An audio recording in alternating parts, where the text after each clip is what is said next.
சீமான் மீதான தேச விரோத வழக்கு ரத்து செய்யப்பட்டிருக்கிறது. காரைக்காலில் நிலக்கரி இறக்குமதி செய்வதை கண்டித்து போராட்டம் நடத்தியதற்காக நாம் தமிழனுடைய தலைமை ஒருங்கிணைப்பாளர் சீமான் மற்றும் முன்னாள் எம்எல்ஏ நிஜாமுதீன் உள்ளிட்டோர் மீது வழக்கு பதிவு செய்யப்பட்டிருந்தது. இந்த தேச விரோத வழக்கை தற்போது சென்னை உயர்நீதிமன்றம் ரத்து செய்து உத்தரவிட்டிருக்கிறது.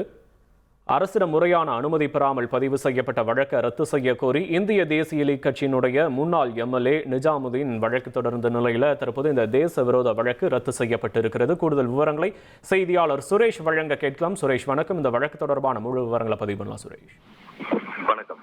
காரைக்கால்ல மார்க் துறைமுகத்தில் இறக்குமதி செய்யப்படக்கூடிய நிலக்கரியிலிருந்து வரக்கூடிய துகள்கள் நாகூர் மற்றும் அதை சுற்றி இருக்கக்கூடிய பகுதிகளில் சுற்றுச்சூழலை பாதிப்பதாக பொதுமக்கள் குற்றம் சாட்டி வந்திருந்தார்கள். இந்த நிலையில இதை கண்டித்து 2018ஆம் ஆண்டு நாம் தமிழர் கட்சியின் தலைமை ஒருங்கிணைப்பாளர் சீமான் தலைமையில கருப்பு கொடி ஏந்திய ஆர்ப்பாட்டம் நடத்தப்பட்டது.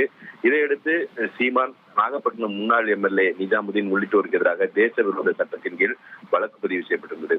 சமீபத்தில் இந்த வழக்குல குற்றப்பத்திரிகை தாக்கல் செய்த நிலையில தான் முன்னாள் எம்எல்ஏ என்பதால் இந்த குற்றப்பத்திரிகை தாக்கல் செய்வதற்கு அரசிடம் முறையான அனுமதி பெறாமல் இந்த குற்றப்பத்திரிகையை தாக்கல் செய்துள்ளதாக கூறி இந்திய தேசிய லீக்குடைய கட்சியினுடைய முன்னாள் எம்எல்ஏ நிஜாமுதீன் உயர்நீதிமன்றத்தில் மனு தாக்கல் செய்திருந்தார். அந்த மனுல இந்த வழக்கை ரத்து செய்ய வேண்டும் என்ற ஒரு கோரிக்கையை அவர் முன்வைத்திருந்தார்.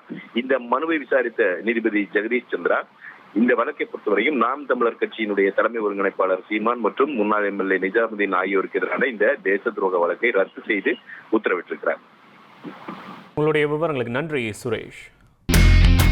இனி செல்லும் இடமெல்லாம் செய்தி.